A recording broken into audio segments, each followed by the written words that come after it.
اس کا چہرہ لمحوں میں سرخ کر دیا، مارے حیا کہ وہ اس کے سامنے نظر اٹھانے کے قابل ہی نہ رہی۔ بڑی مشکل سے ٹالنے میں کامیاب ہوا ہوں، مگر میں جانتا ہوں ہم شاید زیادہ دن تک اس فرضی رشتے کا بھرم نہیں رکھ پائیں گے، اس لیے بہتر ہے آپ مجھے اپنے گھر والوں کے بارے میں بتائیں تاکہ میں آپ کا مسئلہ حل کر سکوں۔ آخر کار آپ ساری عمر کے لیے تو فرضی تعلق کا سہارا لے کر اس گھر میں نہیں رہ سکتی نا۔ اس کی حیا اور خاموشی کو یکسر نظر انداز کیے وہ اپنی بات مکمل کر رہا تھا۔ اورین کی آنکھیں چند لمحوں میں پھر سے آنسوؤں سے بھر آئیں۔ میں جب گھر سے نکلی تھی تو اذان ہو رہی تھی۔ اس وقت صرف اللہ ہی میرا واحد رشتہ تھا، اسی سے عزت کی حفاظت اور پناہ کی دعا مانگی تھی میں نے، اس نے میری دعا کو رد نہیں کیا۔ گھر سے کیوں نکلی تھی؟ وہ باقاعدہ انویسٹیگیشن کر رہا تھا۔ اورین کا سر جھکا ہوا تھا۔ پاپا کی ڈیتھ کے بعد اس گھر میں میرے لیے سوائے گھٹن کے اور کچھ بھی نہیں رہا۔ ایسے میں پاپا کی تمام پراپرٹی کے مالکانہ حقوق میرے نام ہونے پر میری سوتیلی ماں کے لیے میرے وجود کو برداشت کرنا اور بھی مشکل ہو گیا۔ اس روز اگر میں گھر سے نہ بھاگتی تو وہ یقیناً اپنے بھائی اور بھانجے کے ہاتھوں میری عزت پامال کروا دیتی۔ واٹ؟ ہاں، پاپا کے آفس پر ان کے بھائی قابض ہیں اور گھر پر بھی وہ اور ان کی فیملی۔ ہر صورت مجھے اس گھر سے بے دخل کرنا چاہتی تھیں اور انہوں نے کر دیا۔ یہ تو بہت غلط ہے۔ کیا آپ کی فیملی میں کوئی اور سپورٹر نہیں ہے آپ کا؟ نہیں، کوئی بھی نہیں، صرف وکیل انکل تھے جب تک وہ زندہ تھے میں عافیت میں تھی، ان کی رحلت کے بعد ہی یہ سب ہوا ہے۔ آپ فکر نہ کریں، میں اس معاملے کی مکمل تحقیق کروا کر یہ مسئلہ حل کرواؤں گا انشاءاللہ۔ شکریہ۔ آنسو پوچھتے وہ اٹھ کھڑی ہوئی تھی۔ اگلے روز عصر کے بعد دل کے ازحد بے قرار ہونے پر بہت دنوں کے بعد وہ قبرستان چلی آئی تھی۔ دادی ماں سے اس نے بازار سے سودا صرف لانے کا کہا۔ شرِ خاموشہ کی خاموش دنیا کا وہی معمول تھا، وہ لوگ جن کے ہونے سے زندگی کا گمان ہوتا ہے، جبکہ وکل مار کر اپنی نیند سو جائیں تو دل قبرستان بن جاتے ہیں، اور پھر انہی قبرستانوں میں گزرتے ہوئے وقت کی غمناک یادیں بدروحوں کی طرح بھٹکتی پھرتی ہیں۔ اس کے اندر بھی سناٹوں کا راج تھا۔ قبرستان کے بڑے سے پھاٹک کے اس پار قدم پڑتے ہی وہ جیسے کانچ کے برتن کی طرح ٹوٹ پھوٹ کر بکھر گئی تھی۔ رات سبک رو برفیلی ہواؤں کے ساتھ اپنا پچھلا سفر مکمل کر رہی تھی جب وہ بے کل سی کمرے سے نکل کر باہر لان سے ملحقہ سیڑھیوں پر آ بیٹھی۔ آدھی آستینوں سے باریک سوٹ میں ایک لمحے کے لیے وہ کپا کر رہ گئی، مگر اگلے ہی پل بے حسی کا مظاہرہ کرتی ٹھنڈی سیڑھیوں پر ٹک گئی۔ کل رات سے وہ مسلسل رو رہی تھی۔ کتنی بے دردی سے اس کے ہمسفر نے اس کی روح کے ٹانکے ادھیڑے تھے۔ اسے لگا جیسے اس کا سر درد سے پھٹ جائے گا۔ اپنے باپ سے پوچھنا جا کر اپنی اوقات، جنہوں نے راتوں رات زبردستی تمہیں میرے گلے کا ڈھول بنا دیا۔ پتہ نہیں کیا کیا گل کھلائے ہوں گے کہ انہیں یوں میرے پاپا کے پاؤں پڑنے پڑے۔ تمہیں تو کوئی نہ کوئی لڑکا چاہیے دل بہلانے کے لیے، خواہ وہ شوہر کے روپ میں ہو یا اس کے بھائی کے۔ کتنا کٹیلا لہجہ تھا میکال کا، ایک ایک لفظ کوڑے کی طرح لگا تھا جسم پر۔ لوگ کہتے ہیں تیر تلوار ہی جسم کو چیرتے ہیں، مگر جو چوٹ لفظوں سے پہنچتی ہے اس کا تدارک کوئی مرہم نہیں کر سکتا۔ گرم گرم آنسوؤں کے بہنے کا سلسلہ جاری ہی تھا۔ اس وقت اسے کسی اپنے کی کمی شدت سے محسوس ہو رہی تھی، کوئی ایسا اپنا جس سے وہ اپنا ہر درد شیئر کر کے پرسکون ہو سکتی۔ اگلے 25 منٹ مزید برفیلی ہواؤں کا سامنا کرنے کے بعد وہ بے دلی سے اٹھ کر اپنے کمرے میں چلی آئی۔ بیڈ کے قریب سائڈ ٹیبل پر اپنا سر اٹھاتے ہوئے اس کی آنکھیں پھر بھر آئی تھیں۔ آج کتنے دنوں کے بعد اس کی انگلیاں ہادیہ اصفر کا نمبر ملا رہی تھیں۔ ہیلو! اسے گمان نہیں تھا، مگر حیرت انگیز طور پر رات کے اس پہر بھی اس کی کال فوری طور پر پک کر لی گئی، یوں جیسے اس کے ساتھ وہ بھی جاگ رہی ہو۔ ہانیہ خاموش رہی، یوں جیسے وہ سمجھ ہی نہ پا رہی ہو کہ اسے بولنا چاہیے یا نہیں۔ ہانیہ میری جان، بات کرو پلیز۔ میں جانتی ہوں کہ میں نے تمہارے اعتبار کو ٹھیس پہنچا کر تمہارا دل توڑا ہے، مگر خدا شاہد ہے ہانی، میرا مقصد صرف تمہاری بہترین زندگی تھا۔ میکال بھائی بہترین انسان لگے تھے مجھے تمہارے لیے۔ اس کی خاموشی پر تڑپتے ہوئے وہ بول رہی تھی۔ ہانیہ کے آنسو تیزی سے بہنے لگے، اس کے دل پر جمع گلیشیئر پگھلنے لگا تھا۔ تبھی اپنی سسکیوں کو دباتی وہ کمرے سے نکل کر کمرے سے ملحقہ ٹیرس کی طرف چلی آئی۔ سرد ہواؤں کی سنگت نے ایک مرتبہ پھر اس کے چہرے پر نرم سا تاثر چھوڑا تھا۔ دوسری طرف موجود ہادیہ اس کی سسکی کی آواز پر جیسے تڑپ اٹھی۔ ہانی، ہانی، تم ٹھیک تو ہو؟ کیا ہوا ہے؟ پلیز مجھے بتاؤ۔ اس کی بے قراری اس کے لہجے سے صاف محسوس کی جا سکتی تھی، مگر ہانیہ خاموشی سے روتی رہی۔ آنسوں کی زبان کے علاوہ اس وقت اسے اور کوئی زبان اپنے درد کے اظہار کے لیے مناسب نہ لگی تھی۔ کچھ تو کہو ہانی، پلیز مجھے تو بتاؤ، کیا ہوا ہے؟ دیکھو صبح ہونے والی ہے، میں فجر کی نماز پڑھتے ہی تمہارے پاس آ جاؤں گی، پلیز تم چپ ہو جاؤ، نہیں تو مجھے کچھ ہو جائے گا۔ وہ خود بھی رونے لگی تھی، اور وہ ایسی ہی تھی، ہمیشہ ہانیہ کی تکلیف پر تڑپ اٹھنے والی۔ صرف ہانیہ کے لیے اس کی محبت میں اس نے انگلینڈ جیسا شاندار ملک چھوڑ کر ہمیشہ کے لیے پاکستان میں پڑاؤ ڈال لیا تھا، جبکہ اس بات پر کتنے ہی دن جاذب، جو اس کا منگیتر ہی نہیں محبوب بھی تھا، اس سے ناراض رہا تھا۔ ہانیہ کی سمجھ میں نہ آیا کہ وہ اسے کیا کہے، تبھی اس نے خاموشی سے کال ڈسکنیکٹ کر دی، اور روتے وہ پلٹی تھی جب غیر متوقع طور پر میکال حسن کے ساتھ اس کی ٹکر ہو گئی۔ اس کے وہم اور خیال میں بھی نہیں تھا کہ رات کے اس پہر اپنے بیڈ روم سے نکل کر وہ یوں اس کے کمرے کی طرف بھی آ سکتا ہے۔ تبھی اس نے بھیگی پلکوں کے ساتھ حیرانی سے سر اٹھا کر اس کی طرف دیکھا، وہ بھی اس کی طرف دیکھ رہا تھا۔ چند ساتیں دیکھنے کے بعد اس نے ہاتھ بڑھا کر اس کے آنسو اپنی انگلی کے پڑوں پر چن لیے۔ آئی ایم سوری ہانیہ، شاید مجھے وہ سب نہیں کہنا چاہیے تھا جو میں نے کہا۔ وہ شخص اسے معذرت کا اظہار کر رہا تھا، جس کی بے بنیاد نفرت ہانیہ کی سمجھ سے باہر تھی، مگر اس شخص کے لفظوں نے جو کیچڑ اس کی ذات پر اچھالا تھا، وہ چاہتے ہوئے بھی اسے کبھی بھول نہیں سکتی تھی۔ تبھی ایک سرد نگاہ اس کے چہرے پر ڈالنے کے بعد وہ تیزی سے اپنے کمرے کی طرف بڑھی اور کمرہ لاک کر کے بیٹھ گئی۔ اگلے چند گھنٹوں میں ہادیہ اس کے پاس تھی۔ ہانیہ اسے دیکھتے ہی اس سے لپٹ کر رو پڑی۔ آنٹی اگر اجازت دیں تو میں کچھ روز کے لیے ہانیہ کو اپنے ساتھ لے جانا چاہتی ہوں۔ اصل میں انکل کی طبیعت ٹھیک نہیں، وہ یاد کر رہے ہیں۔ اسے چپ کروانے کے بعد وہ ڈائننگ ٹیبل پر موجود مسز حسن کو مخاطب کرتے ہوئے بولی۔ میکال اور حسن صاحب آفس کے لیے نکل چکے تھے، جبکہ نہال پچھلے چند روز سے شہر سے باہر تھا۔ تبھی اس کی استدعا پر انہوں نے فوراً سر جھکائے بیٹھی ہانیہ کی طرف دیکھا۔ ہانیہ بیٹے، کیا آپ بہن کے ساتھ جانا چاہتی ہو؟ جی۔ اس کے جی نے ہادیہ کے ساتھ ساتھ مسز حسن کو بھی حیران کیا تھا، شاید تبھی انہوں نے فوراً اجازت دے دی۔ ٹھیک ہے تو بہت اچھی بات ہے، آپ جب تک چاہو وہاں رہ سکتی ہو۔ وہ اس کی ماں نہیں تھی، مگر ہانیہ کے لیے ان کا پیار اور ان کا کردار کسی طور ایک ماں سے کم نہیں تھا۔ تبھی وہ فرما برداری سے سر ہلا کر رہ گئی۔ ہادیہ کے ساتھ اگلے 3 گھنٹے کے بعد، جس وقت اس نے اپنے گھر میں قدم رکھا، لان میں بیٹھے کرنل صاحب اور جاذب کی نگاہیں گویا پلک جھپکنا بھول گئیں۔ کتنے عرصے کے بعد وہ اس گھر میں واپس آئی تھی۔ جاذب اٹھا اور لپک کر اس کے قریب آیا۔ ہانی، یہ تم ہی ہو نا؟ میری آنکھیں کہیں دھوکہ تو نہیں کھا رہی؟ کھا بھی سکتی ہیں، کیونکہ چشمے کے بغیر تمہیں کچھ ٹھیک نظر نہیں آتا۔ ہانیہ کے بجائے جواب ہادیہ نے دیا، جس پر وہ چڑھ گیا۔ تم اپنا بوتھا بند رکھو، اوکے؟ اوکے، اب ہٹو راستے سے، ہانی کو انکل سے ملنے دو۔ میری بہن ہے، پہلے مجھے ملنے دو۔ تم خرید کر نہیں لائی اسے؟ وہ پھر چڑھا تھا۔ ہانیہ کے لبوں پر مفہوم سی مسکراہٹ بکھر گئی، تبھی جاذب نے اسے کھینچ کر خود سے لگایا۔ میں تم سے سخت خفا ہوں ہانی، مگر پھر بھی معاف کرتا ہوں۔ کیا کروں، اکلوتی بہن جو ہو میری۔ وہ آج بھی ویسا ہی تھا، 2.5-3 سال پہلے والا۔ ہانیہ کی آنکھوں میں نمی پھر سے امٹ آئی۔ جاذب اسے خود سے لگانے کے بعد اب اس کی آنکھیں اور سر چوم رہا تھا۔ اس کا دل جیسے کٹ کر رہ گیا۔ کتنے انمول رشتے تھے یہ، جنہیں چھوڑ کر وہ ایک ایسے شخص کی زندگی میں چلی گئی تھی جسے اس کی ضرورت ہی نہیں تھی۔ جاذب اسے اپنی مضبوط باہوں کے سار میں سمیٹے کرنل صاحب کی طرف لایا۔ جواب میں وہ بھی اسے خود سے لپٹا کر رو پڑے۔ اس کے آ جانے سے پورے گھر میں جیسے خوشی کی لہر دوڑ گئی۔ کوئی بھی 1 منٹ کے لیے بھی تنہا چھوڑنے کو تیار نہیں تھا۔ شام میں بمشکل اسے ہادیہ کے ساتھ تنہا ہونے کا موقع ملا، تو اس کے استفسار پر اس نے شادی سے پہلے دن سے لے کر اب تک کے تمام حالات اس کے گوش گزار کر دیے۔ ہانی، اتنا کچھ ہو گیا اور تم نے ہمیں بتایا تک نہیں۔ ہادیہ کا چہرہ اس لمحے دیکھنے لائق تھا۔ ہانیہ نے سر جھکا لیا۔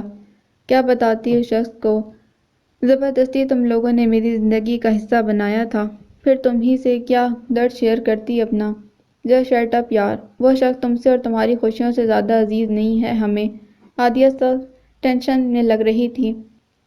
کرتی ہوں میں انکل سے بات۔ اس شخص کا دماغ ٹھکانے نہ لگایا تو میرا نام بھی ہادیہ نہیں۔ نہیں، ایسا کچھ کرنے کی ضرورت نہیں۔ چپ کرو تم، زیادہ بتی بٹتا بننے کی ضرورت نہیں۔ ناخن چباتے ہوئے اس نے فوراً سے اسے ڈپٹ کر رکھ دیا۔ مجھے صرف اتنا بتاؤ، تم مزید اس گھر میں اس شخص کے حوالے سے رہنا چاہتی ہو کہ نہیں؟ پتہ نہیں، وہ بے حد اضطراب کا شکار تھی۔ ہادیہ گہری سانس بھرتی بہت محبت سے اس کا ہاتھ دباتے اٹھ کھڑی ہوئی۔ ٹھیک ہے، بیسٹ آف لک۔ سردی بڑھ رہی تھی، وہ اس پر شال درست کرتی کچن کی طرف بڑھ گئی۔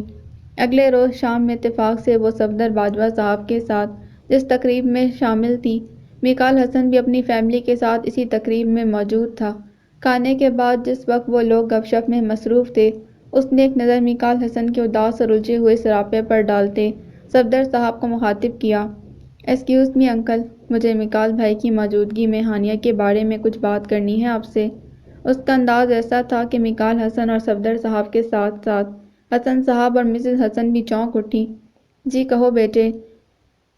صفدر صاحب نے بھی میکال پر نگاہ ڈالنے کے بعد اس کی طرف دیکھا، تبھی وہ دونوں بازو سینے پر باندھتے ہوئے بولی، میکال بھائی کا کہنا ہے کہ آپ نے ہانیہ کے لیے ان سے رشتے کے لیے حسن انکل کے پاؤں پڑے تھے، کیوں؟ میکال کو گمان نہیں تھا کہ وہ بھری محفل میں اسے یوں منہ کے بل گرانے کا ارادہ رکھتی ہے، تبھی وہ بوکھلا کر رہ گیا تھا، جبکہ حسن اور صفدر صاحب کے منہ حیرت کی زیادتی سے کھلے کے کھلے رہ گئے۔ میں نے پاؤں پڑے تھے حسن کے؟ ایکسکیوز می مس ہادیہ، آپ شاید جانتی نہیں ہیں کہ اس وقت ہم لوگ اپنے گھر میں نہیں۔ جانتی ہوں، بہت اچھی طرح سے احساس ہے مجھے کہ ہم لوگ اس وقت کہاں ہیں، مگر میں یہ بھی بہت اچھی طرح سے جانتی ہوں کہ ہانیہ کی شادی آپ جیسے شخص سے کروانے کے لیے سب سے زیادہ محنت میں نے کی تھی۔ میں نے ہی انکل کو مجبور کیا کہ وہ ہانیہ کے لیے آپ کا پرپوزل قبول کریں، کیونکہ مجھے لگتا تھا کہ وہ آپ کے گھر میں خوش رہے گی، مگر اب تک جو کچھ ہوا اس کے ساتھ میرا دل غم کی شدت سے پھٹ رہا ہے۔ وہ جذباتی ہوئی تھی جب حسن صاحب نے اس سے کہا، میرا خیال ہے ہم گھر چل کر بات کرتے ہیں اس موضوع پر، یہ جگہ ایسے کسی جھگڑے کے لیے مناسب نہیں۔ حسن صاحب کی ایما پر اگلے 35 منٹ میں وہ لوگ ان کے گھر پر موجود تھے۔ نہال بھی اتفاق سے لاؤنج میں ہی بیٹھا تھا۔ مسز حسن چائے کا آرڈر دینے چلی گئی، تبھی حسن صاحب نے پھر ہادیہ کی طرف دیکھا۔ جی بیٹے، اب آپ بتائیں کیا کہنا چاہ رہی تھیں؟ پاپا، میں اپنے روم میں جا رہی ہوں، میرے سر میں آلریڈی بہت درد ہے، میں کسی بھی جھگڑے کا متحمل نہیں ہو سکتا۔ ہم لوگ بھی جھگڑالو نہیں ہیں، نہ ہی ہمارا خاندانی مشغلہ ہے۔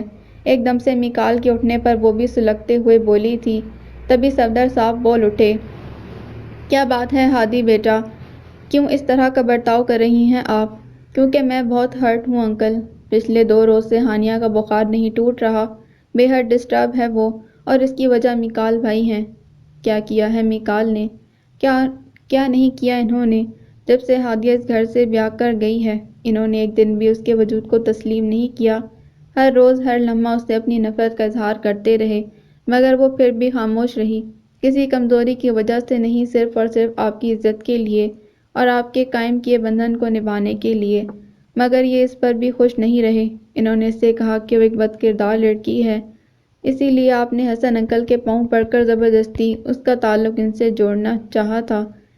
انہوں نے اتنی بڑی بات کس بنیاد پر کی ہے؟ غصے کی شدت کے باعث اس کی چھوٹی سی ناک بھی پھنک پھول گئی تھی۔ صفدر صاحب اس کے الفاظ پر جہاں کے تہاں بیٹھے رہ گئے۔ یہ میں کیا سن رہا ہوں حسن؟ میں نے ایسا کچھ نہیں کہا انکل، یہ جھوٹ بول رہی ہیں۔ گہری سانس بھر کر پینٹ کی پاکٹ میں ہاتھ پھنساتے ہوئے وہ خاصی حد تک خود کو سنبھال چکا تھا، تبھی وہ چڑھی تھی، میں جھوٹ بول سکتی ہوں مگر ہانیہ جھوٹ نہیں بولتی، تو ہانیہ سے کہیے نہ وہ خود یہاں آ کر سب کے سامنے بات کرے۔ ہادیہ کے وہم و گمان میں بھی نہیں تھا وہ شخص اتنا جھوٹا اور چالاک ثابت ہوگا۔ تبھی اس کا چہرہ سرخ ہو گیا۔ ہانیہ کو یہاں آ کر آپ کی شکایت کرنے کی ضرورت نہیں، جو حال فقط چند ماہ میں آپ نے اس کا کر دیا ہے کافی ہے۔ میرا خیال ہے آگے وہ ایک قدم بھی آپ کے ساتھ چلنا پسند نہیں کرے گی۔ آپ اپنا خیال اپنے پاس رکھیں، میرے ساتھ چلنا ہے یا نہیں، یہ خالصتاً ہانیہ کا مسئلہ ہے اور اس کا فیصلہ بھی وہی کرے گی۔